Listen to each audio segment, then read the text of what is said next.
unleashed. One time for the sickos. I'm all elite with the game from the get-go. Ain't full of no stardust, I'm a real nightmare, bruh. You can meet me at the crossroads.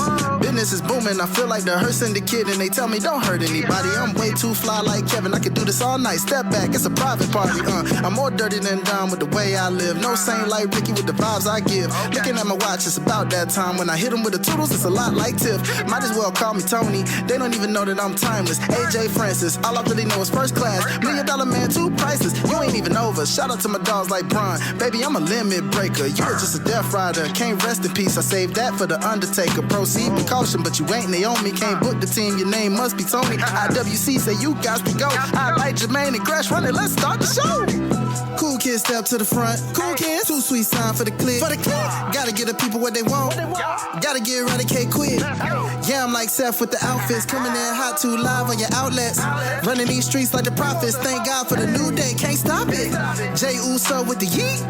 Eat, sleep, flex, and repeat. Whole new swag with the price on the tag like Javon on the young OG. Better recognize on the mouthpiece. See the power level gotta increase. Bringing content on the daily. Feeling like Gresh unleashed.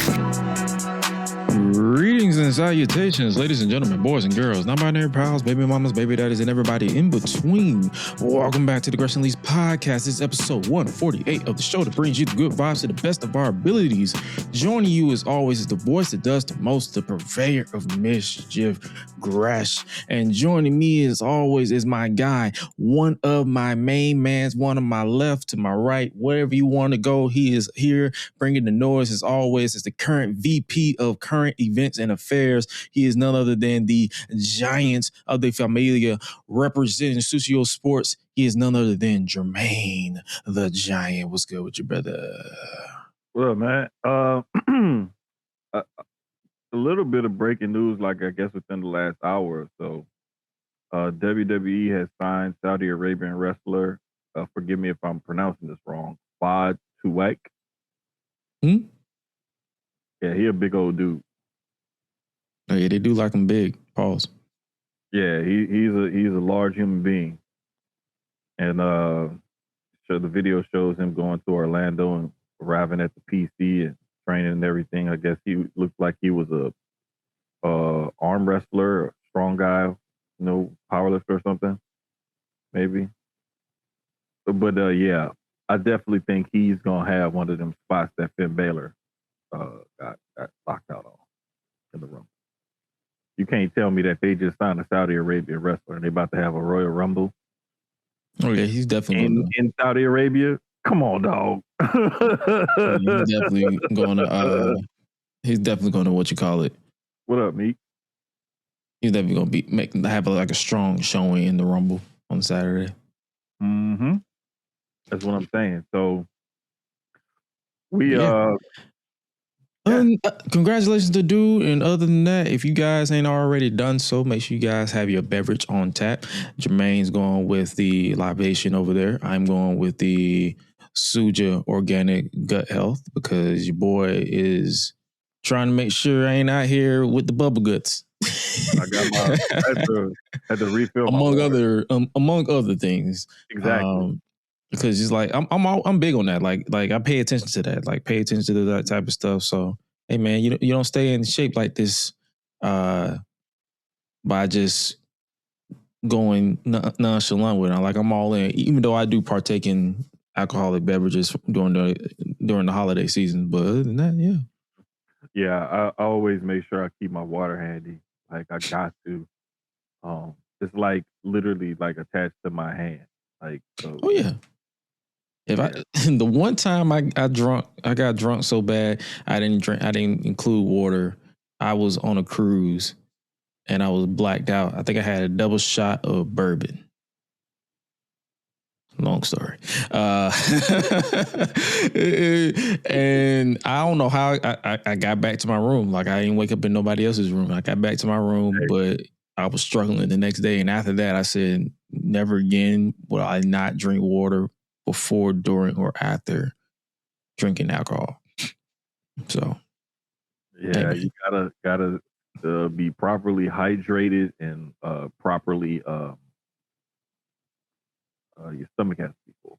I don't even know how to say Yeah, don't do double shots like me. Like one shot of bourbon is fine. You don't need to do two because double shot of anything sounds suicidal.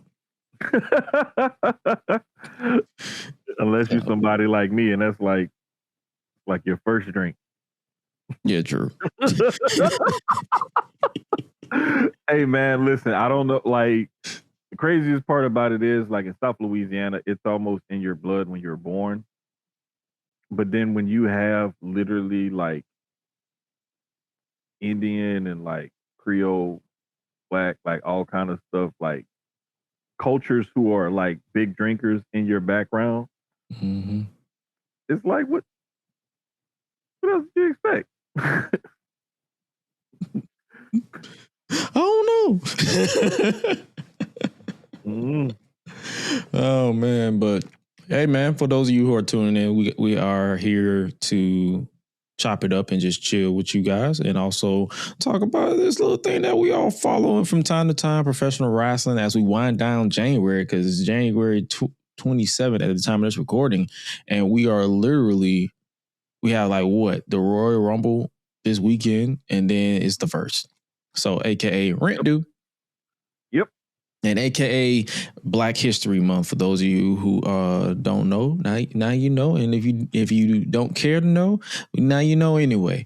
Black History Month is something we take pride in every February 2026 is going to go on down this year. I think it's on the regular years, like it's not a leap year, so it's like what, 28 days of Black history and Black excellence across all social media platforms, from this show, Public Enemies, Black wrestling, whatever you consume your content, we about to give our flowers out to all of our favorite professional wrestlers of the culture, Black.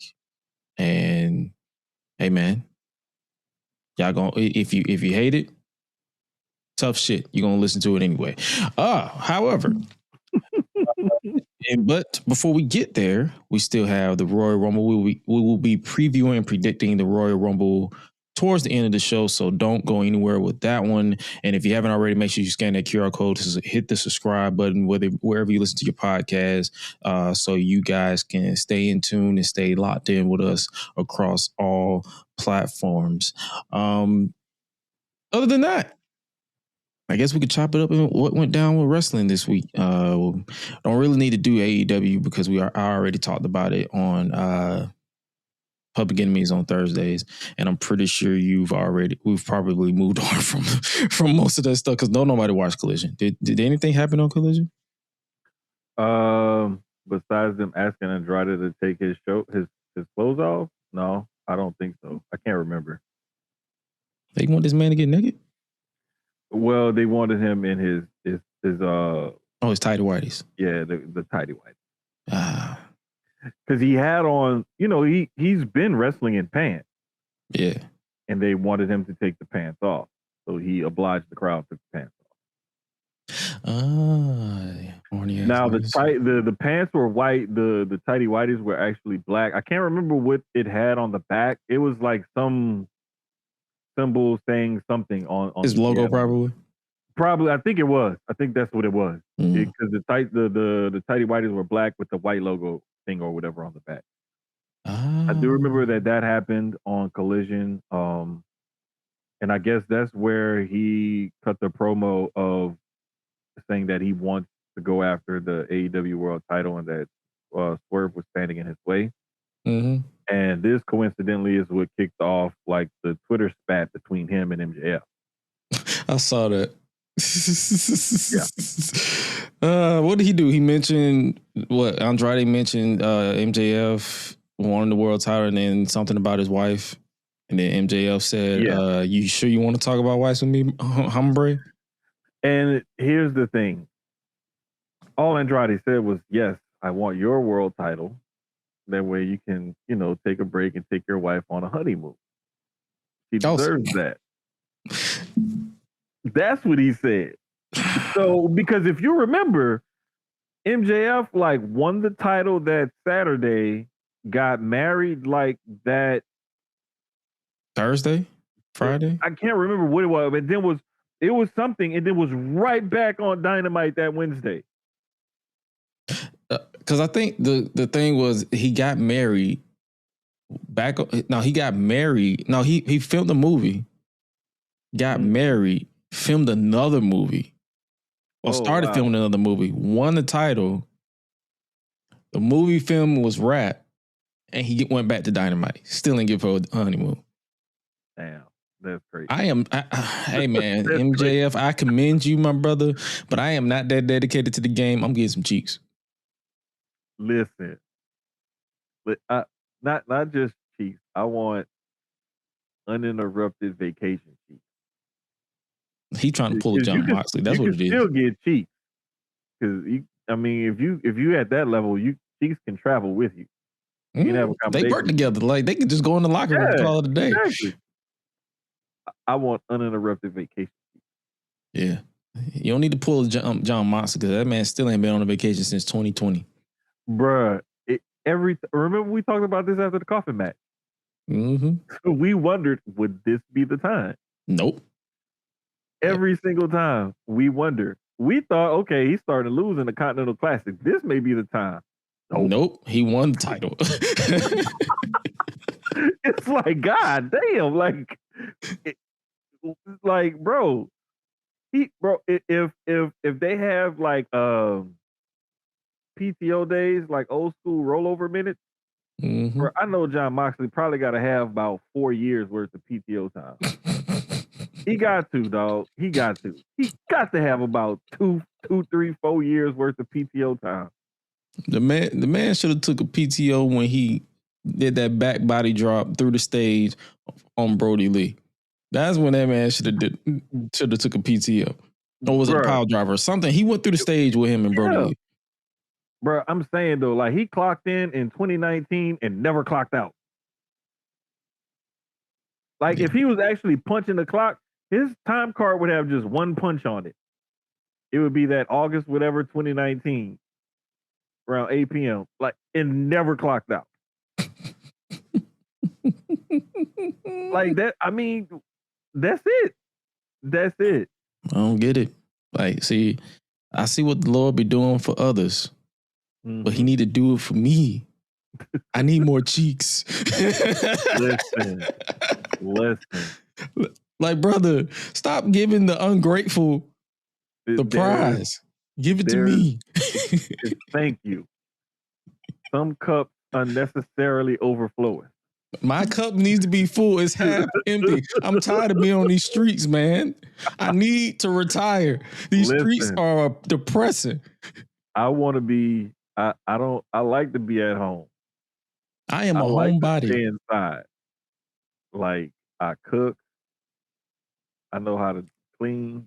I cook, I clean, and I know how to shut the fuck up. Yeah. I mean, you're not gonna find me with no unbelievable vices that I spend stupid money on or nothing like that. Okay, right. Now I may want to buy some shoes every so often, tennis shoes every so often. There may be a couple of video games a year, and I like to drink good liquor. All of which keep me at home.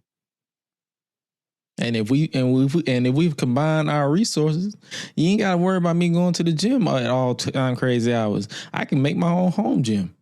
Listen, look, I don't even have to play basketball and football and softball and all that no more. All I require is like light maintenance workout. So I'm not even gonna be like it may treadmill. Be, that's it. Yeah, it may be like a treadmill. And maybe like some weights or something. Resistance bands, maybe. A mat. That's it. That's it. Yeah, that's it. And yeah, the only thing I spend money on really is supplements so I can keep my muscles intact. That's literally it. That's about it. That's about it. So I'm such a low maintenance individual. That's why I be laughing when people be talking about all these things that they need to bring to the table. Like I am so low maintenance. You don't understand. I know. Like I think like my biggest thing would be I need to live near. Like if I'm here in Texas, here especially where I'm at, I need to live near an ATV, and I need to live near a good ATV. Like as long as I'm near an HEB and a Sam's, preferably, hopefully close to, Listen, I'm good. Sam's, That's it. Family Dollar, Home Depot. Oh yeah, you do need a yes. And some good food. I'm good. And that varies. That varies between Chick-fil-A, whatever burger joint y'all got, wherever we at. And even then, I don't even eat out that much. I will literally cook. That's the thing. So it's like, I'm so, like, bro. Bro, I've already like changed my mind because I said I was supposed to cook the last couple of days, and I was like, no, I think I'm gonna cook tomorrow for real, because like I'm starting to feel it now. And because you know, after a while, like I could eat leftovers for a couple of days in a row, but then I'll be like, okay, I want to eat something different. Like I'll just feel the itch to cook something else. But at first I was like, okay, I'm gonna cook this. I was like, no, you know what? Man, I haven't made homemade burgers in a while. I think I might do that. I might do that this week as well. Because I think I went grocery shopping earlier and I think it was like 8 patties, like $13. And I got pissed off and I walked away. So I'm like $13 for 8 patties. Bro, the crazy part about it is if you look at the how much it weighs and how much you're paying, and then you go look at just getting your own ground beef. Mm-hmm. Come on, man. Like, listen. Like in my case, ground beef, season it properly. Might throw a little chopped onions in there, and maybe a pepper, like a bell pepper or two, like to give it a little extra kick. Mm-hmm. Ketchup, mustard, lettuce. That's it, and I'm good. Like I don't do cheese and lactose, and I don't need an extra. Like I don't need a cut of onions. Like that's overkill at this point. Mm-hmm. And maybe a pickle, and I'm straight. Like eat 3 of them joints and a side of fries. I'm good for the rest of the night. Yeah. See, like I love my cheese. I made me a cheesesteak earlier, and I started doing it where instead of sometimes I'll do it like put the cheese in it and melt it and all of that, and then I was like, nah, I want to put the cheese on afterwards. And then my lactose is weird. Air fryer. Well, I say my lactose is weird. Like I can eat Swiss cheese and mozzarella cheese, but every other cheese. Oh, okay. That's why I can eat pizza. Like I can legit eat pizza and be fine. Yeah. But it's the Swiss, it's the American cheese, like the yellow cheese. You just ask for me to throw up. See, you need those natural cheese. Yeah. I'm about to say, you just asking me to throw up. And I can eat, and even then there are pills out there to calm me if I do consume it, but I just don't want to go through the hassle. Yeah, see, that's another thing is like having to take something just to eat something, you know, and is it side effects? Is it this? Is it that? Like certain little things like that, you know, it gets to a point where it's like, is it really worth it? Yeah. And that's where like most lifestyle choices and changes come in at is when you find out, you know, is it worth it or not? Speaking of things being worth it or not, let's switch to SmackDown. We have new tag team champions. Yep. MFEs. The motherfucking Tongans and Solo. And Jacob. Got it from the Y6 and JC. JC, yeah, I got it's too many J's. And Tala. And Tala, yeah. Oh, he's Tongan too. So it's the motherfucking Tongans. Oh, yeah, that's right. Well, yeah. The motherfucking Tongans, Solo, and JC. Yeah. How we feeling about this? I'm hyped, personally. You know, I like it. Yeah. I like it. It freshens up that tag division, and that tag division is already loaded on SmackDown. Whenever they show up. When they clock in. Yeah. But and we lost one because Ciampa is not renewing his deal, so that's why we've been seeing Gargano as a singles. Yep. So we lost one there, but I mean they had the best tag division between them and SmackDown and NXT. So I like it because it's gonna freshen it up, give them the titles, and they kept the lantern. So you know this story is going to keep going at some point because they managed to keep the lantern. I'm gonna say my final judgment on the Wyatt Six once I see where this story goes, because I know a lot of people are kind of like, I wouldn't say torn or mixed about it, because some people feel like the Wyatt Six are kind of misused or they're not used to their full potential. Other people are just tired of Wyatt Six altogether. Graham, people just don't want. So how from okay, I wouldn't say give a final grade, but how would you feel about the Wyatt Six right now compared to when they first killed the entire roster with Chad Gable and them a year ago? Now I'm a lot looser on them now than I was before. I'm not as like with it plugged in and looking forward to their. It's like, oh, Y6. Oh, okay. I'm just like, oh, okay, cool. But back then it was like, oh shit, Y6 coming out. It was a surprise. It was a shock. There was something, there. It was a happening. Now it's just like, oh, okay, they're here again. Like the mysteriousness, the mystique has kind of worn off. They still got some of it, but I'm not as vested as I once was. I'm just not. They've managed to take something that had legs and was really cool and could have been used in a certain spot and managed to water it down greatly. And just not as warm on it as I was. Am I still interested? Yes. But am I as excited about it? No. That has me thinking, like, this is like I guess you can say this is like what, the third time that this has happened as far as like this type of character? Like outside, I feel like, and I'm pretty sure this conversation has been had a lot, outside of The Undertaker, the whole supernatural, like gothic characters just doesn't work. No, and you have to be a special person in order to pull those off. And those guys and Nikki Cross, they're really trying to pull it off. But it's like, you don't have to be, you can be scary without being spooky. Right. If you get my drift.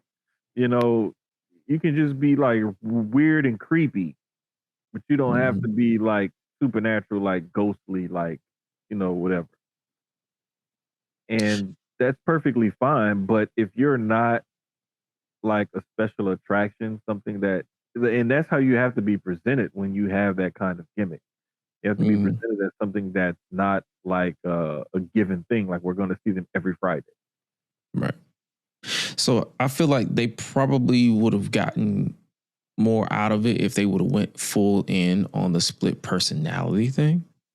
Because I said the same thing about Bray Wyatt when he was the Fiend. Like I feel like they got it right initially when he was literally just the Fiend. Like the Fiend was just like an alter ego and not just the Fiend Bray Wyatt.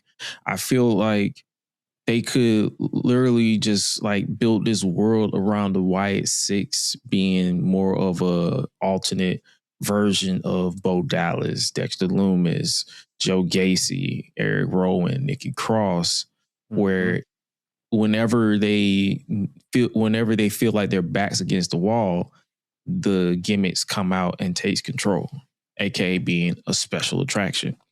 Well, because if you just see them every week, you're not going to really feel anything. Because the reason why I say that is because there was a point in time because I talked about The Undertaker. There was a point in time where The Undertaker it became like a sort of gimmick on SmackDown where he was like, where Teddy Long was like, you go one-on-one with The Undertaker and it would just be the most random motherfuckers out there. And while in retrospect, it's cool because it's like, hey, Undertaker is doing this, but you felt like he was doing it too much at a point. And I feel like this is where this is coming into play. Like they can salvage this or salvage the mystique if they go full throttle with the split personality situation. Well, see, this is too kind of like what Finn Balor recently said on podcast, where he doesn't like what WWE did with the Demon character because they end up making it where basically they invalidated Finn Balor as a character and only the Demon can win. Same kind of thing what they did with the Fiend.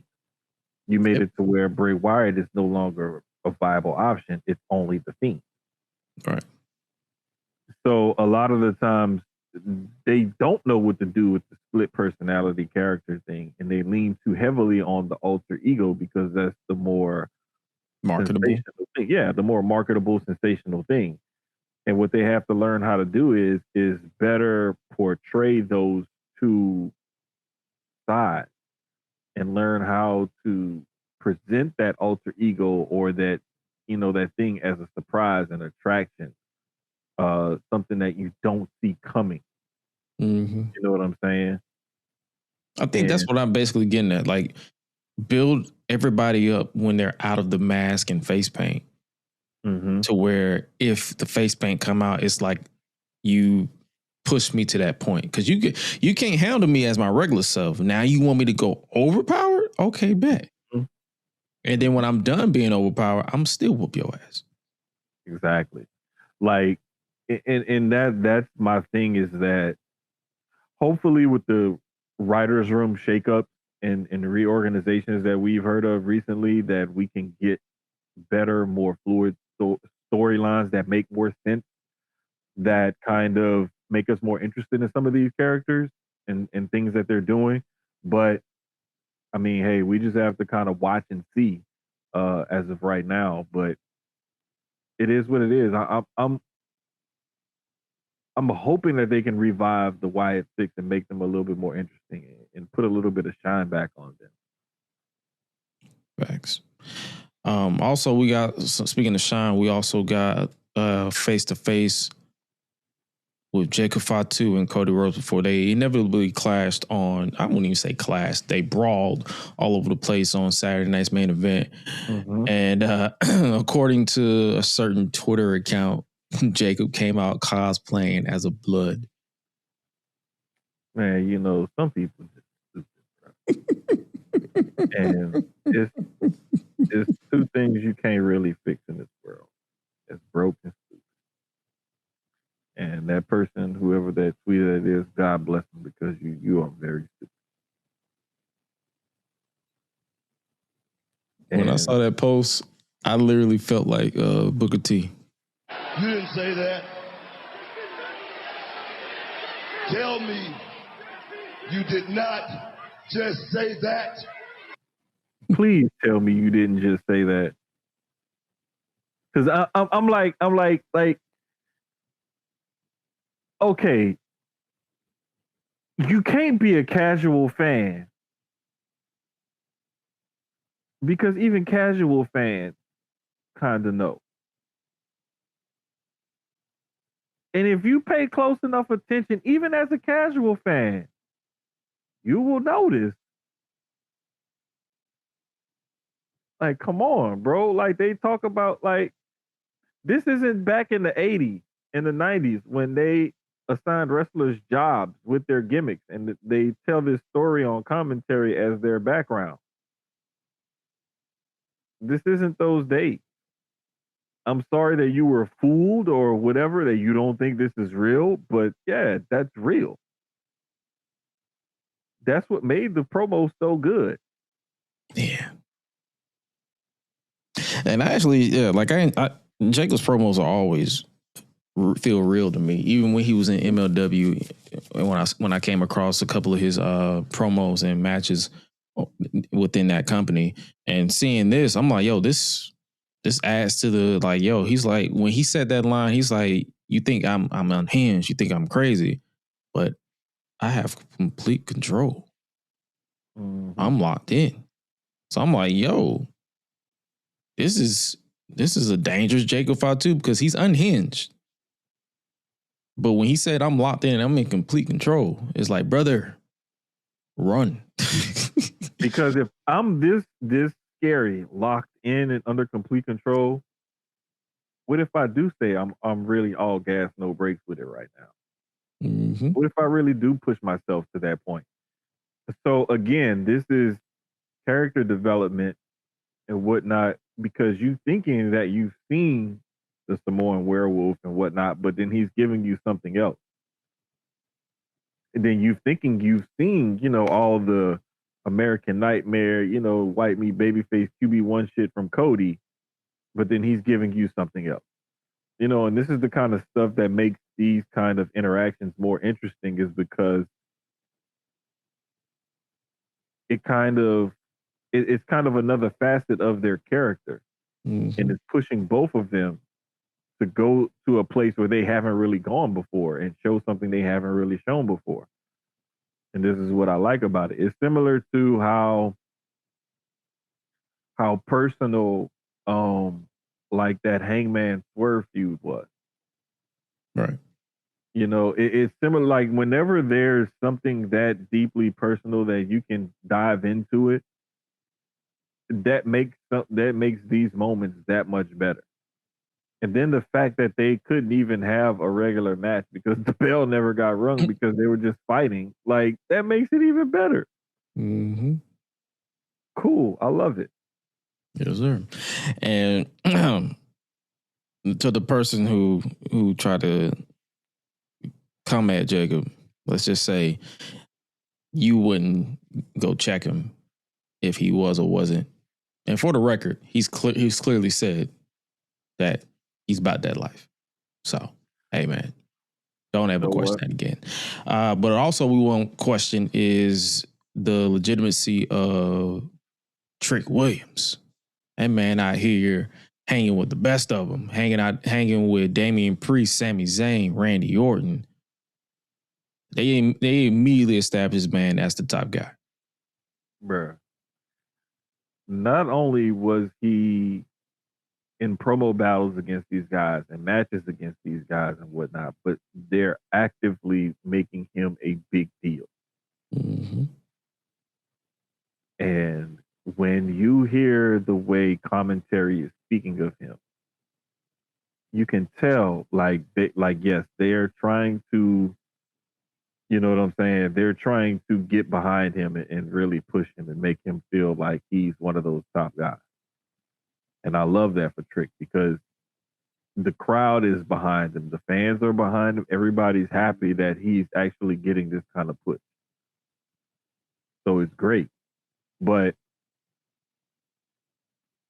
the one thing that I will say is he's not like some of the other people that have been called up before, because he definitely passes the eyeball test. Mm-hmm. And definitely passes the Randy Orton test. Like when you see Trick next to Randy Orton, it's like, damn, okay. Yeah, he's really like, he's not a small guy.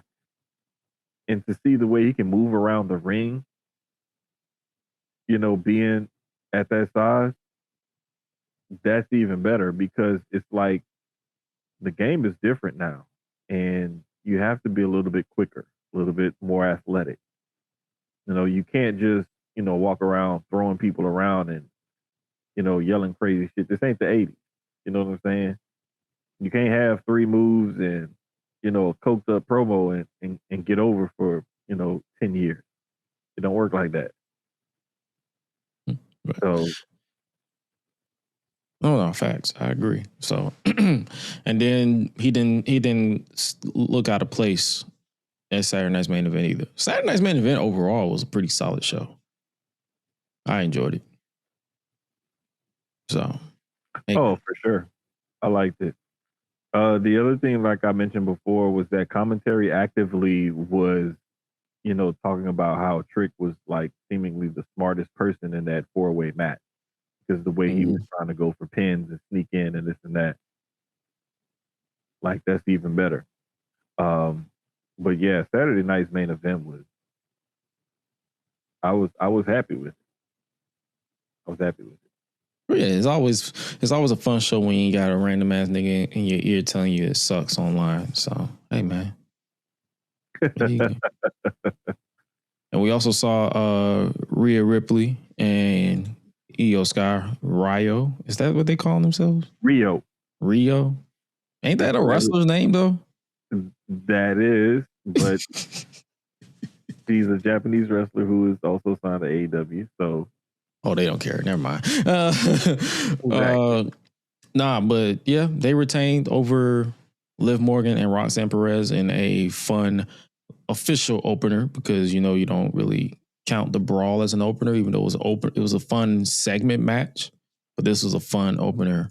Did you see that situation online where a fan heckled Roxanne?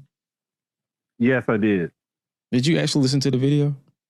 It was hard to hear what she said back.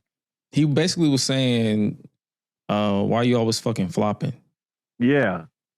And she was like, shut the fuck up. And he's like, you shut the fuck up. And then security just came in and said, hey, this is your last warning to stop. And I'm glad security checked his ass too. Because see, unfortunately, the thing is like people buy tickets and yeah, you can say whatever and that's your right, but it gets to a point where if you go a little bit too far, too many times, then it's like, hey, bro, listen. Because when I looked at the clip, I was like, yo, is this it? But then I was like, when I heard the security like, yo, this is your last one, I'm like, what else did you say? That's what I'm saying. It had to have been repetitive and repetitively bad for security to have to come in and say, hey, listen. Because security, their job is to look out and be on their watch and whatever, yes. But also, like, you also have to think about it like, how loud is it in there? How many people are they watching? It's tens of thousands of people. It's like upwards of 12, 13,000 people in there. They're in their little section. They have at least a few hundred people that they're responsible for watching. Right. I know they're ringside and stuff, but it's just like, you just got to think about it. How bad was what you were saying? And how many other wrestlers complained or, went to security and said, hey, this guy on the front row with this shirt on is being a dick. Yeah. The very next night was it the next night? No, 2 nights later, because they're still in Toronto. He actually, the same fan was in the front row in a different section, and I think he actually apologized to Roxanne, and he actually got Liv to break character because Liv don't break character for shit. Mm-mm. He actually got her to break character to, I guess he got to apologize. Did Roxanne accept the apology? That's not up for us to decide. But the reason why I brought that up is because I've been seeing a lot of back and forth discourse about like the current state of wrestling, where you can't even heckle heels like they did back in the 80s and the 90s. But I'm like, even in the 80s and the 90s, I'm pretty sure a lot of wrestling fans got fucked up too. Oh, they got fucked up way more. That's when it got started, like back then in the in the early days. But also there was more kayfabe back then, and it wasn't as known, and it wasn't as like like whatever. Like there was still that cloak of secrecy on the business. Yeah. So I mean, you gotta wonder, like, now that that's kind of gone. Oh yeah, with WWE Unreal. It's all Unreal's fault, Gresh. Even though we know that shit was Unreal is killing the business. Oh my God, I wish it didn't exist.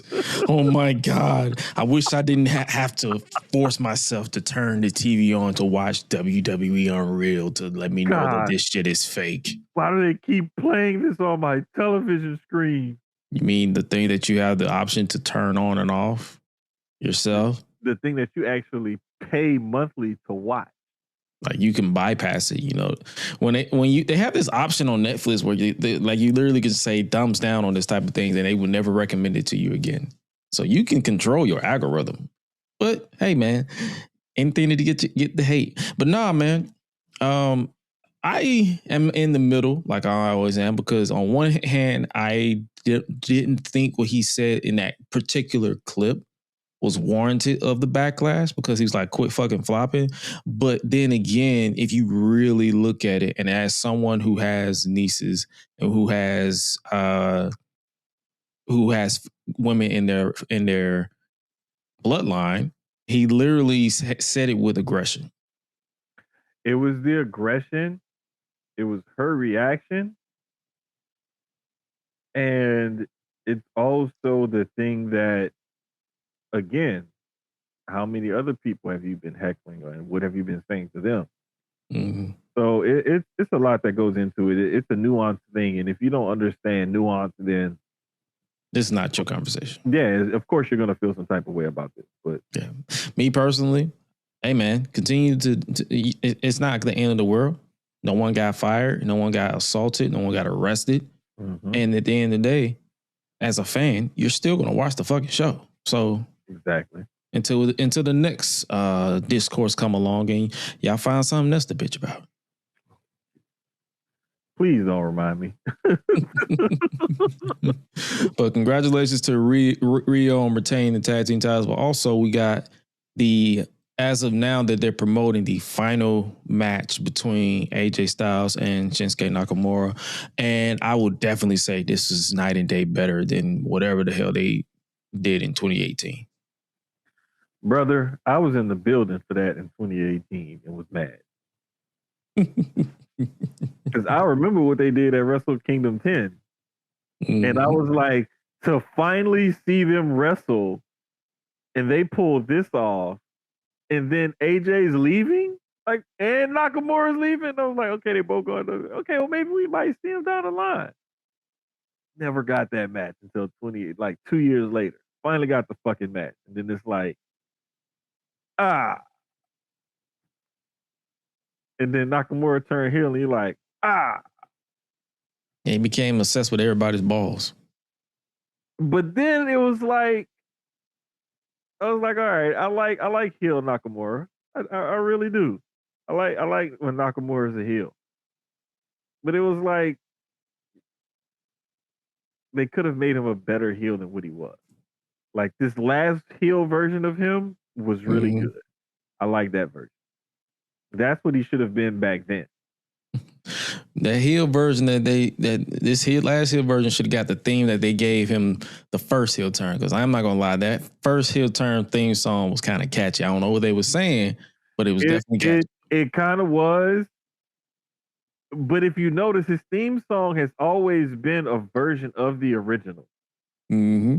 It's just kind of they tweak it here and there, but like that one was pretty dope. They gave it lyrics, and I'm like, yo.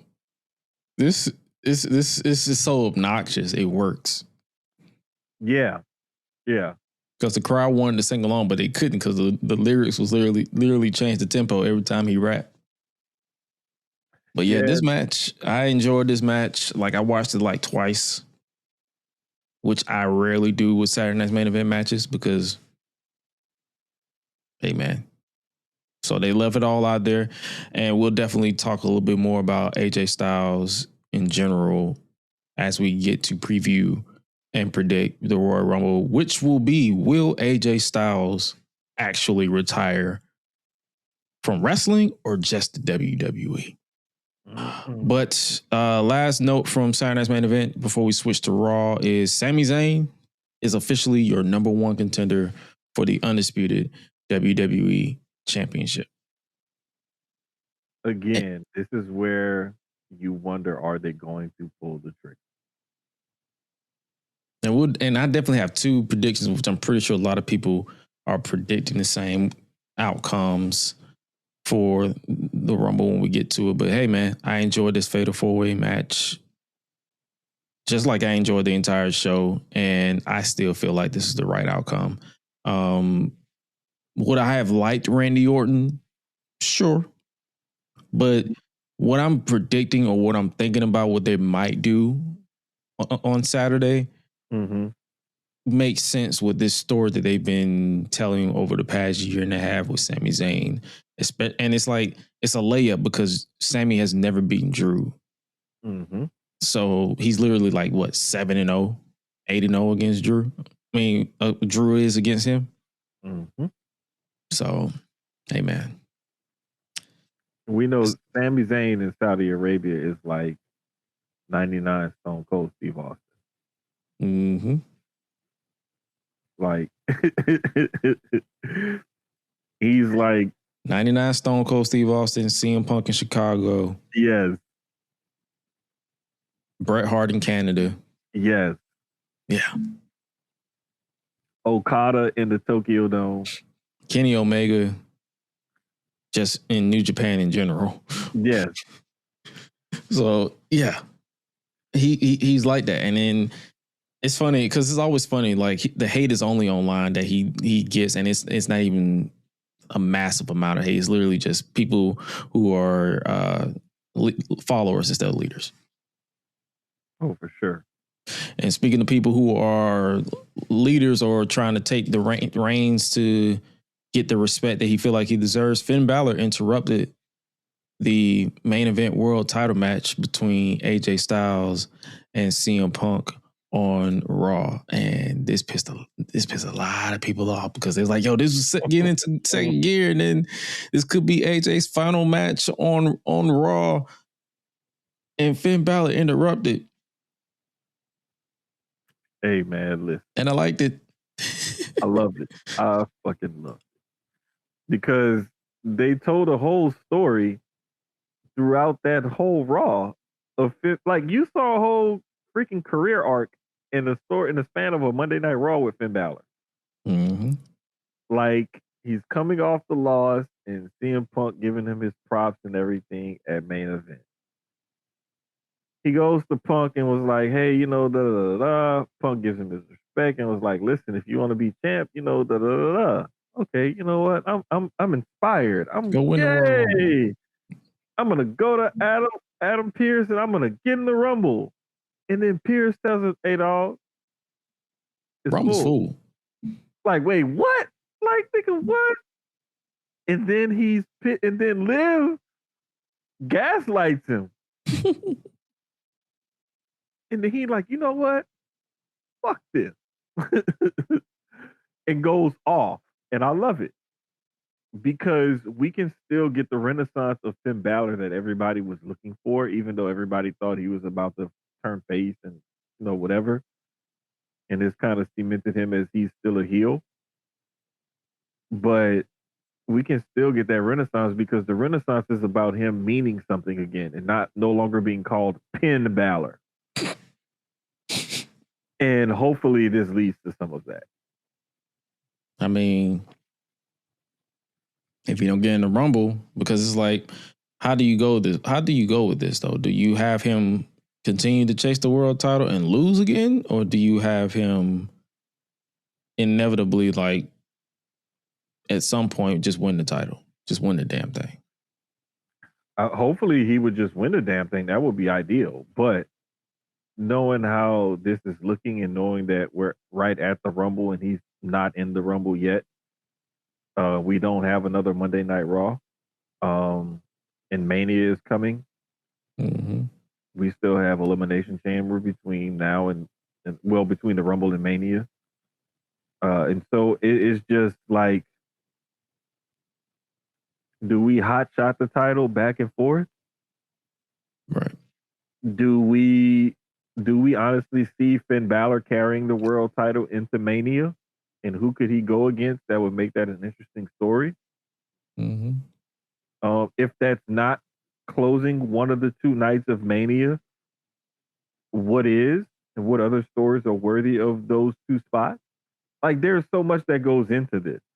It's not just, let's put the title on it because it's, we need to do something. So I don't know. It's a precarious position that they got him in, and you got to figure out how, if we don't put the title on him, how do we keep him looking good until we're ready to put the title on? Because there's only so many outside interference or DQ finishes that you can book before people be like, all right, bro, what you doing? Exactly.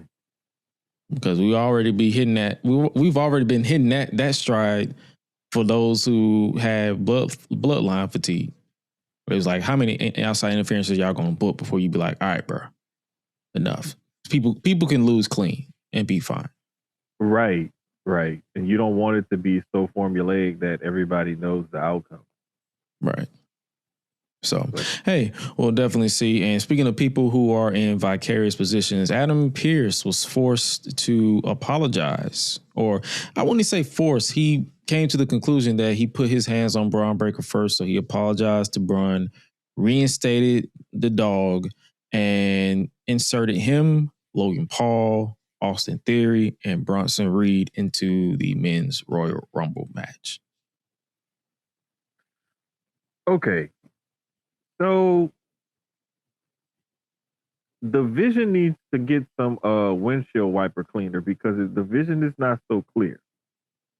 Like at first the vision was clear, but then they took one of these nighttime rides down one of these back Texas country roads and got a whole bunch of bugs on the windshield and drove through a little mud and the vision got a little blurry.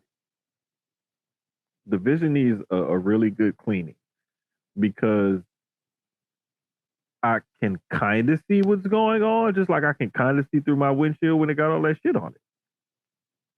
But it's hard to tell where we're going to end up because you can't see clearly. And this is where I'm at with the vision. It's like y'all were making Braun the top guy, the one that you want to see pushed out of the faction, the one that you want to shoot to the moon or whatever, the de facto leader. And then he's gotten suspended and stuff, and then now it's like, oh well, we want to put you. I'm sorry, put you in the Rumble, put all your boys in the Rumble. But the thing that really like threw everything off was when Logan Paul was like, I think Braun Breaker should do it, and Bronson Reed's like, you know what, that's a good idea, and Theory's like, you know what, that's a good idea, and then him and Heyman sitting over there like. Ho hum, yeah, I guess so. Like, no, do something, say something. Like, they just basically nominated you as the top guy, and you just like, pouty face and shit. Like, what the fuck is that? Like, I have to step up and accept it or something, or like, why didn't one of the other ones be like, nah, like Logan Paul, it was setting up for Logan Paul to say, I think it should be me. It was setting up for classic infighting, and I would have been happier if they would have just followed, if they would have just painted by numbers and went with classic infighting. This segment definitely did come off a little weird. Like, I don't know if Braun was just disinterested. But I don't know if you saw what I put in the chat. I feel like this entire vision, like, I don't know what they got going on. I feel like everybody's on autopilot, and it's not in a good way. That's what I'm saying. Like, and you was like, I know you thought I may have a different view of it. No, I'm the same. You know, sometimes we do be having different opinions. We do be having different opinions, but on this one, I'm just like I said, the vision is not very clear right now. So I can't. When you said that, I was like, wait a minute. Are we agreeing right now? Yes. I was like, oh my God, we can agree on something. Yes. Look we at God. agreeing on this. Jesus became a fence. Jesus said, no, I'm gonna be a bridge this time. I ain't gonna be a fence. But no, man, that's just how I feel. That's how I feel. Cause I was like, I'm watching this. I'm like, cause I'm not gonna lie to you. I had to watch Raw twice because this segment legit put me to sleep. Like, I literally cause nothing was like, you know how sometimes when you are expired to like watch the entire thing, I'm chilling in my chair and I'm dozing off. And I'm like, yeah. All right, yeah, I'm done with this. I'm like, they just kept talking. I'm like, whatever. And I just felt something like, it's blah, blah, blah, blah. Period. I'm like, okay. Bro. So, yeah. Hey, man. I feel you though, because it was just one of them things where it really threw me off because like I said, if you would have just painted by numbers in that backstage segment with the vision, that would have been way better than what you did. Because what you did now was make them look stupid, and now it questions, well, what's going on? Why isn't he like, whatever? If he's in a secret backer now. Because remember when Paul told him to take that call, and I'm like, hopefully this pays off as something big, because if this don't land, I promise you, I'm gonna laugh. I'll be like, what the fuck? If it don't land, I'm like, all right, go ahead and call up OTC, have him smash, stack, and pin everybody, and let's move the fuck on. Pretty sure that's what we need. Yeah. What the fuck is this? Because we already don't give a fuck. We're already on thin ice with Austin Theory. So it's like, I need y'all to please let this man hit the ball out of the park. Because this is, like I said, when he first was unmasked, this is his last shot. And this is off to a rocky start right now. Bronson Reed legitimately pinned Roman Reigns in Paris, and he feels like a background character. Logan Paul is Logan Paul, and Braun Breaker is just paint by numbers hothead, and Paul Heyman is just spewing whatever the fuck he always says about division post Seth Rollins. The thing is like, this group has the potential to be something really big and really good. The part that not landing right is like we thought the clear direction was Braun Breaker as the unquestioned leader and world title contender. And it seems like ever since he lost to Punk, it's like he's been a crash out. Yeah. But he hasn't been a crash out that has been able to use his crash out to establish his leadership skills and why he should be the focus of this faction and a championship contender.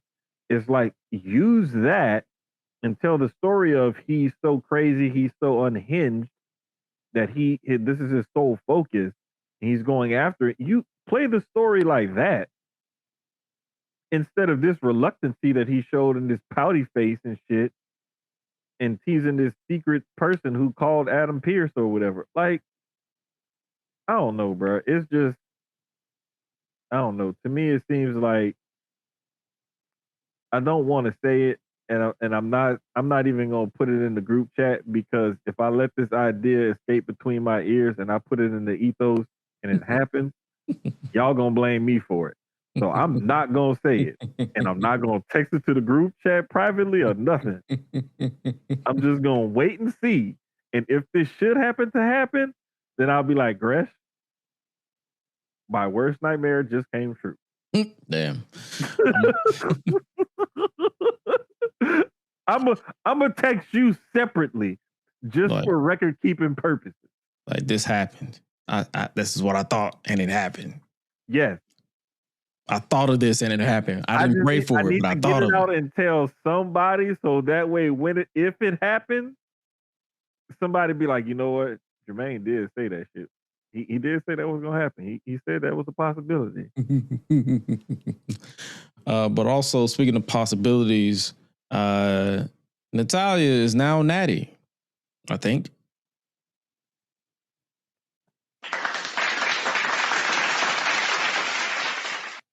Thank you, Jesus. Look at God. Look at God giving us what we want. Bro, I've been waiting for this for the longest. For the longest. Because Natty's been like one of the badasses on the women's side of that roster since she first got there like 20 years ago. That woman has always been legit. Like, we talking about a female that went through the old school dungeon at her young age. Like, come on, dog. Like, we talking about the woman who, her and her husband, they're responsible for training and helping influence like a whole generation of upcoming wrestlers right now. And like, they had her just as some ancillary roster member who they can plug and play with every so often, because she's like the nice, pretty girl who can be kind of crazy sometimes. This character right here, this one right here, money. This is what they have the opportunity to do with her, what they should have done with Ronda Rousey, they should have done with Shayna Baszler. and what they were kind of doing with Asuka. This They've is been the so one. inconsistent with Asuka. Who knows what they be trying to do with her? I don't know.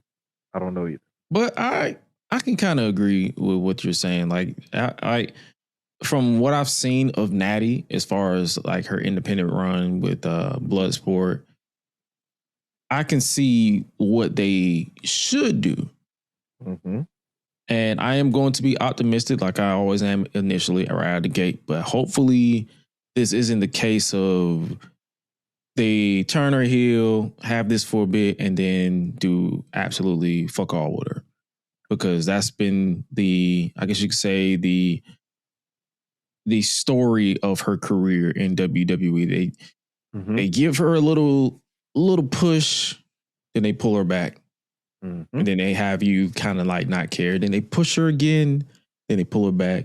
They turn her heel, face, heel, face, heel, face. And they inadvertently converted her into the Big Show of the women's division. And that's what I'm saying. Like, she's so plug and play that they don't maximize her as an effective member on that roster enough. And it's like she's more than just a plug and play. She can be like something special if you use her the right way. Yeah. And I think that this is going to be the way that they need to use her going forward. And hopefully they're careful enough in how they book her.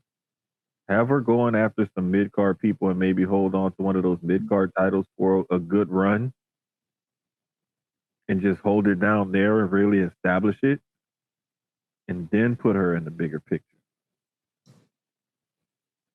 Or, honestly, even if they don't plan on putting her in the world title picture, having her win that Intercontinental Championship and literally put on like Ilya Dragunov, Carmelo Hayes-esque open challenges. That's what I'm saying.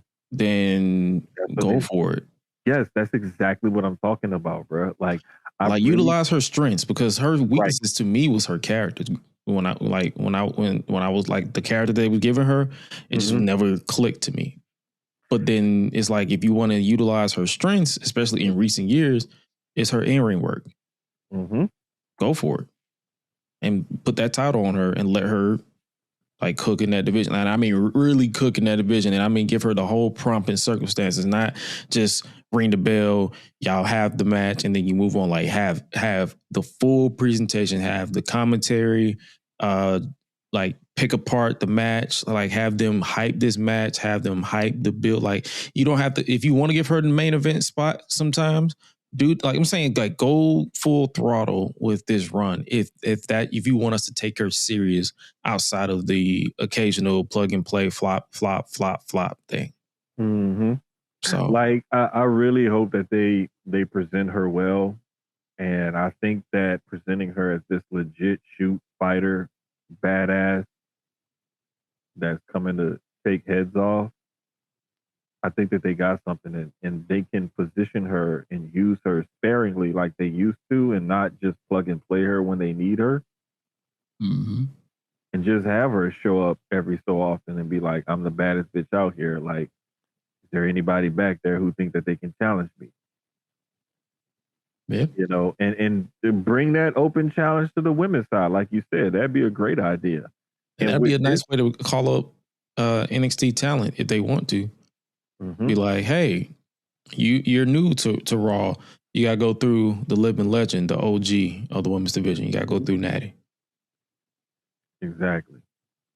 And have fun with that. Like it's up to like we've been saying for the past couple of weeks, for the months, even years. It's up to the writing team to get us to care. Yeah, they can only just ring the bell so much before people just stop caring. Yeah, for sure. I really think that we're gonna get. I think that we'll get somewhere with it. It's just a matter of how will they position her going forward, and how long will they allow her to keep this character as badass as she's already presented. That's where the focus is going to be. True. So yeah. Last little bit from Raw. Gunther, basically arrogant as always, threatening to retire Cole. I love this character, bruh. Like ever since I was a kid and I first started watching wrestling, like I like the good guys and stuff and all of that, but I love the bad guys. I love a good heel who can heel off and make you really just. I hate that motherfucker. I hope he get his ass. That's Gunther, and That is Gunther Gunther. is. I mean, throwback as an in-ring competitor is one thing, but throwback as a character is a whole something different. And to be a throwback character in today's world takes a really special person. He's throwback all the way, but with a modern twist to it. And I absolutely love where they're going with this character. And I'm glad that he's getting his time to shine. And it was like, okay, he's more than just this wrestling machine and just this guy who thinks the mat is sacred. And you know, it could have gotten to a point where they could have made fun of him. He could have been a joke, an afterthought, because it's like the mat is so sacred. You take this so serious, but you just got your ass kicked. Ha ha ha ha.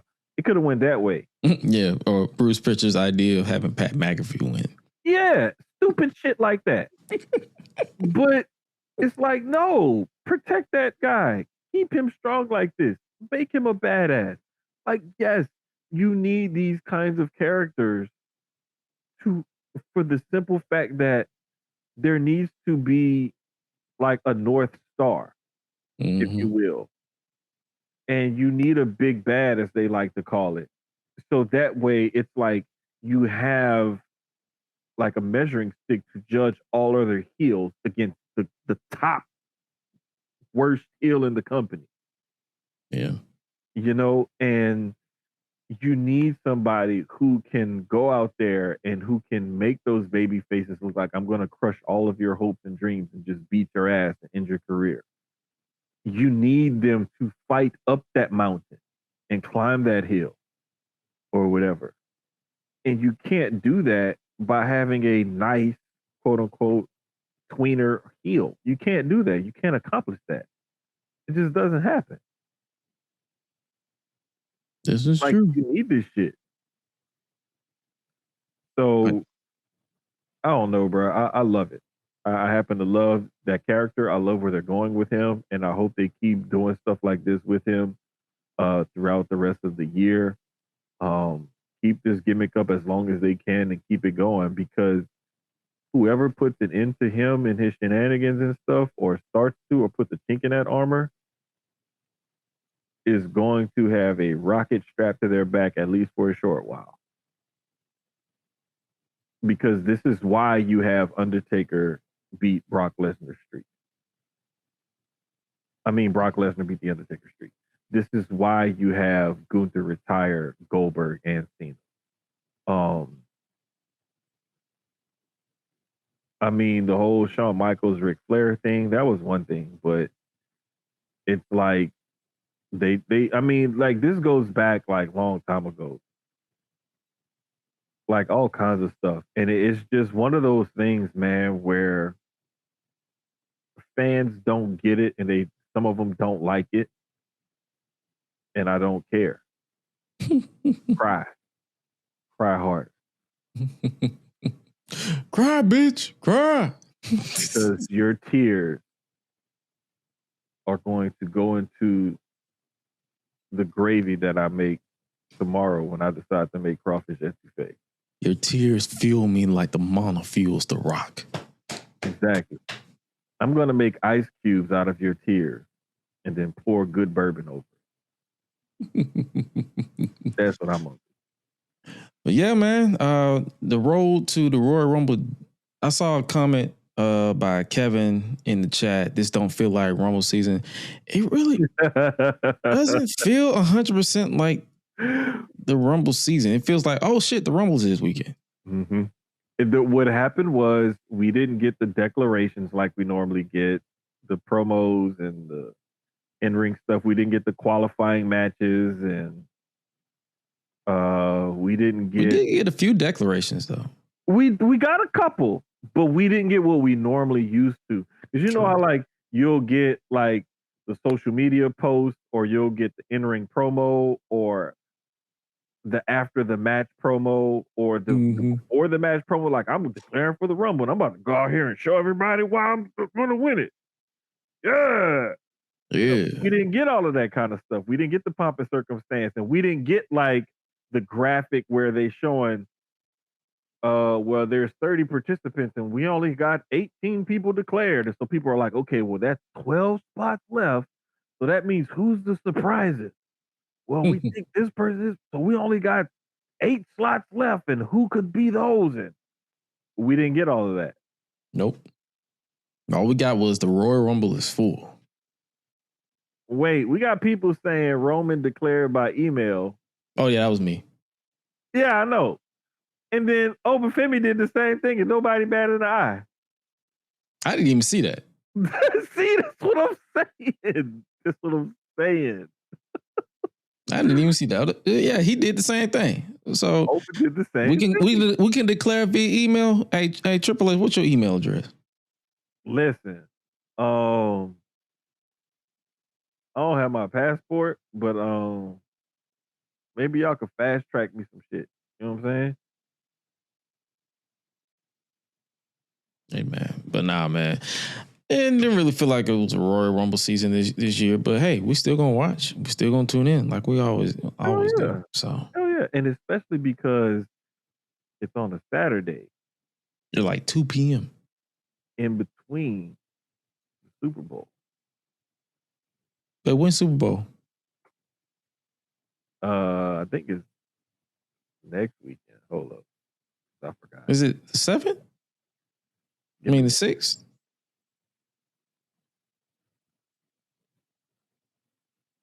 It Who is the hell playing? the 8th. The Seahawks and the Patriots. Oh. See, both my teams bombed, so I stopped keeping up. I'm like, fuck it. Look, I just got a text a little while ago. Hey, who you got in the Super Bowl? I just got that text literally like a few minutes. I ain't gonna lie. I'm probably gonna pick the underdog and go with the Seahawks. Well, I'm pretty sure the Patriots gonna win. Say, man, my son is a Seahawks fan, and I commend him because once he swapped allegiances, he stayed with this team. So I commend him for that. And that's probably who I'm gonna ride with. Yeah, just because I'm like, I like a good underdog story. Will it happen? Probably not. And speaking of underdog story, time to preview and predict the upcoming Royal Rumble event, which will see headlined by the undisputed WWE Championship match between Sami Zayn and the current champion, Drew McIntyre. Man, listen. You know what? I'm going out on fuck it. Sami Zayn, they're gonna pull the trigger. You think they're gonna pull the trigger with Sami? No. I'm just picking it just cause. So you going Sami Zayn, I'm gonna go Drew because the man just won the title, and I feel like it will probably be laughable if he just loses it. But this leads to my idea. If let's just say Sami wins, okay, cool. It'll be a feel-good moment. But what if you remember in 2019 when Becky Lynch lost to Asuka for the SmackDown Women's Championship and she went on to win the Women's Royal Rumble match? Why do I have a feeling that they're doing this exact same thing with Drew and Sami? If Drew and Sami kicks off the show, Sami is losing. Hey. And they're going to find a way to put Sami in that Royal Rumble match to end the show with going to WrestleMania. Look, if that's the case, you know, I don't know. Because here's my thing. Like, really, honestly, like, truly, Drew McIntyre's winning. Like I want Sammy to win, Mm-hmm. but like officially on the record, yeah, Drew McIntyre is going to win this match. Right. But the thing is if Sammy wins here, what do we do between him winning and Mania? Mm-hmm. Do we really see Sammy with one of the main matches? We probably know he won't main event. No. But hypothetically speaking, let's say the world title needs a prominent fixture on the Mania roster, and they say, okay, it has the main event night one. Who can Sami Zayn go against that could potentially be placed in a big enough spot on the roster? Roman. They just flip flop and be like, yeah, Roman won. Sammy wins the title. Roman wins the Royal Rumble. I'm getting my undisputed title back because it's Sami Zayn. It's easy. Okay, I beat him already. How about this? What if it's CM Punk? I would love to see Punk Sammy because you can tell that, or Cody Sammy. You can tell that story because then it's like Punk can be a straight up heel. Mm-hmm. Cody can be heel-ish. And they can both tell a similar story. Like, come on, man. You're the world champ. Oh, no. They want like a full heel. If it ain't Drew, it has to be Punk. Because Cody, he can be a convincing heel, but they're not finna turn that man heel no time soon. No. So it's like, if it ain't Drew, it has to be Punk. But my thing is I don't see them ever turning Cody heel, but I can see them leaning into some of those tendencies. Kind of like what they did. They did it in match with Cena at SummerSlam. How they kind of was telling that story during that match, how far he's willing to go to win the title back. Mm-hmm. There are certain elements there that you can do that. And some of what he did in that promo confrontation with Jacob was heelish. Yep. So in today's standards. And it's more so him being an asshole than a heel. Right. So there are stories to tell, but like real talk, like Drew McIntyre's winning this match. Like I bullshit and say Sami Zayn's gonna win because he's, uber powerful when he goes to Riyadh, but Drew McIntyre's winning this match because I can see a Drew McIntyre, whoever match being placed prominently on the Mania card. True. Now, when it comes to the men's Royal Rumble, we can take a guess on who we want to win, who we think is going to win, and surprise picks or like surprise appearances on the card. Okay, men's Rumble, who I want to win, Obafemi. Mm-hmm. Who I think is going to win, Roman Reigns. You too? The surprise appearance that I'm looking forward to, Royce Keys. Royce Keys. Who the fuck? Oh, Powerhouse Hobbs. I was like, who the fuck? Powerhouse Hobbs. There we go. That's my three right there for the men's Rumble. I understand why he calls it Royce Keys, but I'm still gonna call that nigga Hobbs. Like, I don't know, man. So for who you want to win, Oba, who you feel like is going to win is Roman, and who then surprise you looking forward to is Royce Keys.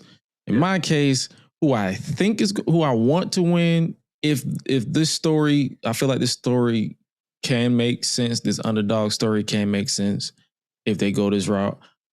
I want Sammy to win because I feel like there's a story there that they can really tell. Mm-hmm. I feel like Roman Reigns is going to win. Yeah. Like I know I'm going to have to, Roman Reigns is going to win. And surprise, I feel like, I don't know any surprises. Who would be a good surprise? Outside of Hobbs? My backup surprise was Jericho. You know what? The Saudis are nostalgia freaks. You know they gonna pop for that shit. Listen, at this point, You know they gonna pop for that. I know they're gonna pop for it. That's why I say at this point, just do it. At this fucking point, if he returns at the Royal Rumble, just do it. Yeah, get it over with. Like I'm at. That's where I'm at. Like that's where I've been at. Thank you, because just do it. We're agreeing again, and my thing is just get the shit over with so I can stop hearing about when he's going to debut and just have him debut. Right. That's where I'm at with it right now. But I can kind of see where everybody's going with that whole Sammy win the Rumble thing, because we could have 2006 Rey Mysterio all over again. Yeah. And you can build that up and tell that story. And if you build it right against the right champion in the right situation, that can main event night 1 of WrestleMania. I don't think it'll close night 2, because I think that's like Roman, Cody,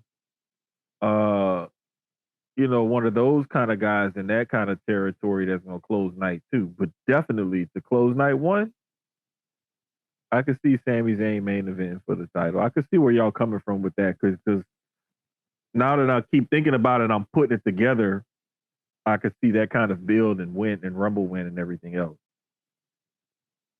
So officially on the record, who you pick as? I got Oba as my want and Roman. Or if I have to put it on the record pick, I would say Roman. Roman, okay. Yeah, I won't put Roman as my fail-safe, because it's like I just feel like they're setting this story up like this. I feel like this story with Sammy could be a layup if they really wanted to go with that route. But if Roman wins, what did old dude say? Whoop they do. My fail safe is gonna be Oberfemi. Okay, that's fair. Because I really think that they're going to position him the way I feel like they should and make him a big deal. I definitely see him breaking Roman's elimination record. Yeah. Because I think is it Roman or Braun? No, it may be Brock. I think it was Brock. Was it? Oh yeah, because 2020. I think it was Brock. So Brock. So yeah, I feel like he's gonna break somebody's record. Whoever got the most eliminations in a single Royal Rumble. Yeah, I feel like he's gonna break that. Yeah, for sure. So hey man, I can't wait for that match. And the second Royal Rumble match, where we won't have to worry about surprises being spoiled, because that country probably don't really promote or do leaks with the women over there. But hey, we got the 30 women's Royal Rumble match. Not that many participants revealed outside of who you typically expect. You have Bayley, Asuka, Roxanne Perez, Liv Morgan, Raquel, Chelsea Green, Jordan Grace, Becky Lynch, Lyle Valkyria, Rhea Ripley, Io Sky, Maxine Dupree, Julia, Nia Jax, Lash Legend, Charlotte Flair, and Alexa Bliss. Who I want to win? I want Lash Legend to win. I feel like Bianca coming back. Who I think is going to win?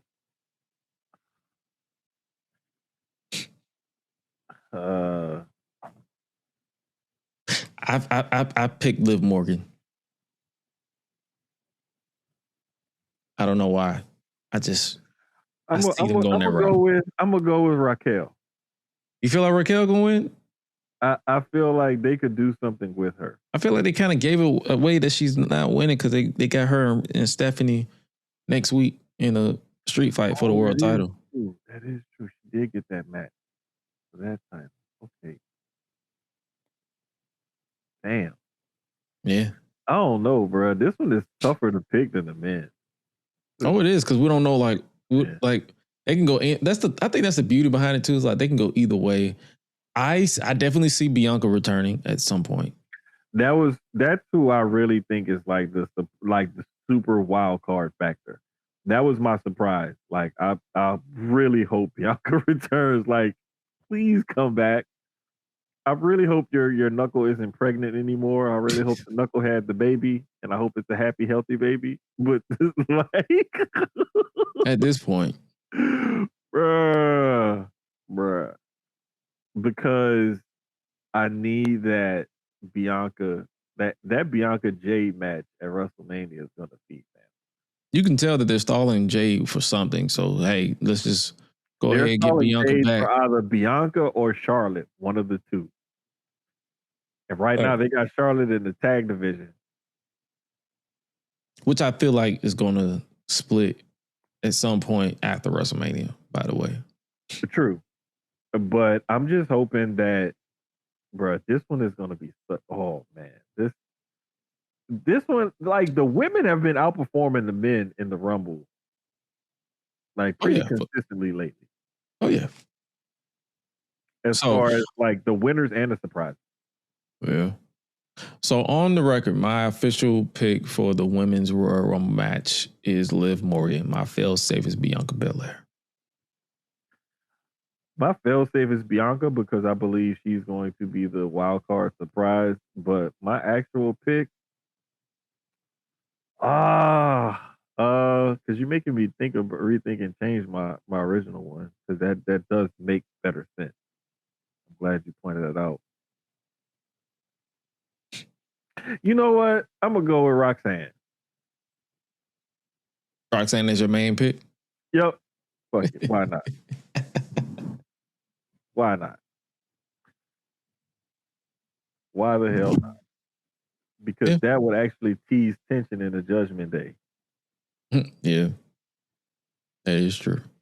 If Liv is the former champion, Roxelle was the one who just started like, fuck it, I'm in this mode now. I'm going after the title myself. And then Roxanne be the one to win the fucking Rumble. If she don't win, I definitely see her eliminating Liv. Something gonna happen. I need to see some tension tease. Because they came back and they was all kumbaya, and I'm like, all right, where's the tension? Where's the drama? Y'all too friendly right now. What's really going on? You know, where's the circumstance? Like, yeah. Oh yeah, it's definitely. That's what I'm saying. I think the Royal Rumble is definitely where they're gonna really have to really lock in. Mm-hmm. So hopefully they do. And last but certainly not least, I believe as of this recording, because I don't know if they're going to add a match at on SmackDown. I doubt it, but if they do, we'll definitely convene in the group chat. However, will this be the end of AJ Styles' in-ring career? Will AJ Styles' career officially be over after the final bell ring in Riyadh at the Royal Rumble as Gunther faces AJ Styles in a rematch where AJ Styles' career is on the line, where he will have to retire? For some reason on Raw, Michael Cole said WWE career and not overall career. So I don't know if that's a loophole or it's just going to flat out retire, or it's just a flat out career, or it's just he misspoke and it's just a full career. Look here. Because it's wrestling. Nobody really retires. They just die. I think he's not retired. I think everything is pointing to that, but I think he's going to retire at Mania. So basically what I said last week. That's what I'm thinking. I'm like... Because they're making it too obvious. And that's why I say I don't think he's going to... because they're making it a little bit too obvious. Like, they're trying to be subtle with it. And you can even see like certain content creators or certain accounts and stuff putting stuff out there like, oh, well, we missed this Easter egg, and this was really this, and this was really a love letter to this, and he was already on his retirement tour. You know what really punched that thought to my head? They released a video of CM Punk backstage talking about, I hope we don't lose John Cena, AJ Styles in the span of a couple of months. Like, bro, you basically just you're telling me that he's not retiring at the Royal Rumble. Wait, not just that. The whole Nakamura post on Instagram, and then it got the tweet and delete. Yeah, like, God damn it, y'all. y'all not fooling us this time. Like, I'm just gonna watch it and enjoy the shit. Oh yeah, for sure. I'm just gonna watch it and enjoy the shit. I'm not falling for that shit no more. Y'all not getting me like y'all got me with that Seth Rollins shit. Yeah. Y'all got me that time. I ain't gonna lie. And I came right on this show and I admitted, like, fuck it, they got me. Motherfucker got me. Everybody started quoting tweeting you was like, hey, so about that. And look, I was like, and I got. He's like, yeah, I got it. That's on me. I didn't care, bro. Like, when I say this kind of stuff, whether it's sports or wrestling, and I'm wrong, fuck it, I'm wrong. All right, that's the beauty behind it. You're not going to offend me by trying to say, ha, look at you, user. Yeah, it was. Funny. It's funny, huh? Exactly. Let's laugh at it. Let's have a drink over it. Let's eat some snacks. And let's laugh at it. It's like, I don't care. It don't bother me to being wrong. Cool. Well, yeah. So, hey, man, we feel like, will AJ Styles retire at the Royal Rumble? No, we don't. We don't feel that. Like, I feel like AJ Styles wins this, and they're going to have a rematch at WrestleMania somehow, or they can just flat out and just say, you know what, this is it. So, if we, hypothetically speaking, if this is it, do you feel like this will be the perfect way for AJ Styles to retire at the same event that he debuted 10 years ago? Symmetrically, yes. Anything else, no. Because I think symmetrically, yes, it would be 10 years to the event that he debuted at the WWE. Mm-hmm. But I think that if we're going to have AJ Styles' last match in WWE, it should be, even if it's not a main event, it should be at Mania. Mm-hmm. That's just, how I feel about it personally. Oh, yeah. And also, I feel like the placement of it will definitely make a difference. Like, if it's in the middle of the show, it should not. He shouldn't lose, because that means it's going to deflate pretty much everybody until Sammy or something big happens in the Rumble matches.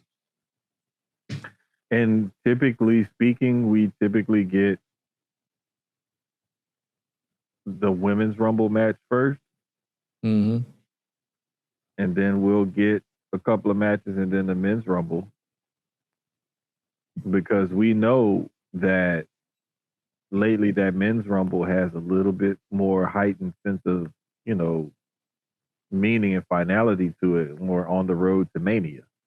Right. But I don't know. I just feel like this whole teasing the retirement, will he or won't he, in WWE career and not his wrestling career and stuff like that, and the TNA appearances, and there's people all over the world I want to wrestle one more time or one time or whatever before I retire. Like AJ saying stuff like that, like it kind of leads you to believe, like, even if his WWE career is over, I don't think his wrestling career is over on that.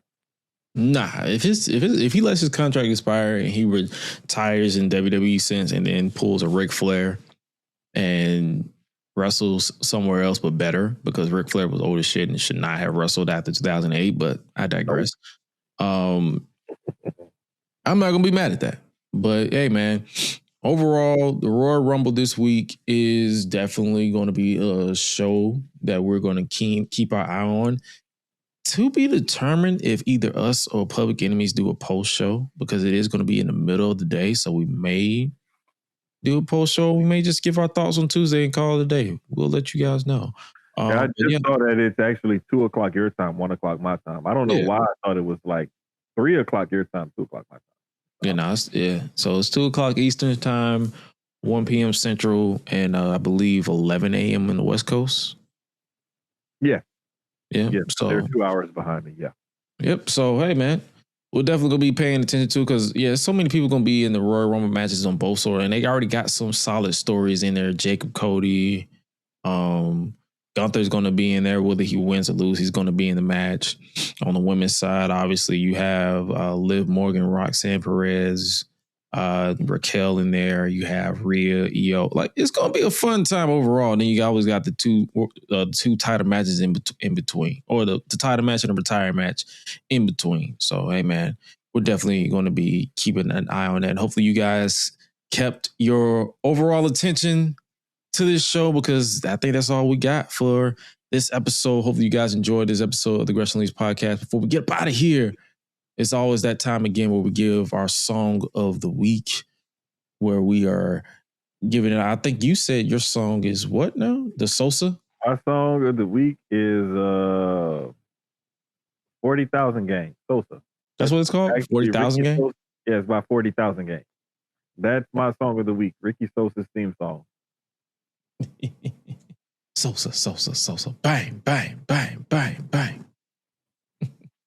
I heard like a snippet right before we came on here, and I was like, oh, this makes sense. Yeah, dog. It's a cool little song. Catchy little hook and everything. And yeah, that's my song of the week because it's been stuck in my head. It was either that or Mo Bamba because of the other viral entrance. He was one of them too. My song of the week is Catching Bodies by Seko. Seko, I believe that's how you pronounce his name. Sekou. Siku, maybe? Siku? Mm-hmm. I think it's Siku. I'll put it in the group chat what the song I'm talking about, but it's definitely a catchy song that I heard. I believe I heard it. I actually heard it while listening to a story from Teddy Swims, and he put me onto this song. So definitely listen to Catching Bodies if you want to catch. I got to update the playlist, but the Unleashed vibe is right there in the QR code. It's a Spotify only playlist. So if you guys want to like tap into our songs of the week that we've been pretty much tapping into over the last couple of episodes since late last year, hey, that's what you guys can scan for. And that is our show. Ladies and gentlemen, hope you guys enjoyed this installment of the Gresham Leagues podcast. We previewed and predicted everything. We talked about everything that went down on the WWE side. Make sure you guys tap into the Public Enemies podcast this Thursday, 7:20 Eastern Standard Time, 4:20 on the West Coast, where we'll be talking about AEW and also previewing and predicting more of the Royal Rumble weekend as we inch closer and closer to that event. Make sure you guys follow yours truly at @isgresh, @AOisGresh everywhere else, and subscribe to the podcast, www.gressunleashed.com, and search for wherever you listen to your podcast. That's the central hub, but wherever you listen to your podcast, if you don't feel like putting in a URL, Gresh Unleashed is the way to go. And make sure you guys tap into Jermaine. I believe, do you have another episode tomorrow? Is it 106? Is it 106 in Susio tomorrow? Oh wait, I think so. Hold up. That's because you was 105 last week. Yeah, and then it's 106. 106. Yeah, 106 in Susio's tomorrow. Make sure you guys tap into that with Jermaine. I gotta remember to change the damn title. I gotta remember to change the title, dog. Because I'm gonna copy and paste and it's gonna be like episode. No, I gotta remember to change the title. But yeah, make sure you guys tap into that. Around what time? Like 9 o'clock or 8 o'clock your time? 8:30. 8:30 Central, 9:30 Eastern. Yep. 8:30 Central, 9:30 Eastern. And if you don't know where to go, if you're on Twitter, I usually retweet the stream link that he posts. But if you want to follow them directly, @_Jermaine or @Susio Sports. That's SUCIO Sports with a Z at the end, not the letter S. And make sure you guys stay safe out here in these streets, because I know it's been cold. The storm has been rocking some people. We got here in Georgia, just got the winds and the cold and the ice, because that ice was just disrespectful. Bro, we had like some ice and stuff. Mm-hmm. That was about it. I think Dallas got more hit with more snow and more ice and everything. Like we just had a little bit of ice and stuff. That was fun. And the thing about our ice, it lasted like literally a day. Like it lasted Monday in the beginning of Tuesday or beginning of this morning. But I ain't seen ice. It's just like, it's the type of cold where the wind is so strong that you lose breath for like a split second. It literally knocks the wind out of you. That is the type of cold I do not want to have anything to do with. Because I was walking from my car, I was walking from my car to inside of a hotel, and it legitimately, like, I was like, like it hit me so hard. I was like, and I was like, whoa, what the like? Yeah. Y'all can have all that shit. So hey, man, make sure you guys stay bundled. I'm always rocking 3 to 4 layers. I've been rocking that for the past 3 weeks. So make sure you guys tap in. Make sure you guys tap into the YouTube. We got some stuff that's dropping within the next couple of weeks, couple of days, really, as we ring in Black History Month, because we are officially done with the show in the month of January. And when we come back, it will be February. So hey, man, make sure you guys stay safe out here in these streets. But remember to always eat, sleep, flex, and repeat. We out, y'all. Be breezy. I don't play games. What you see with me is what you get. And I would much rather be hated for what I am than loved for something that I'm not.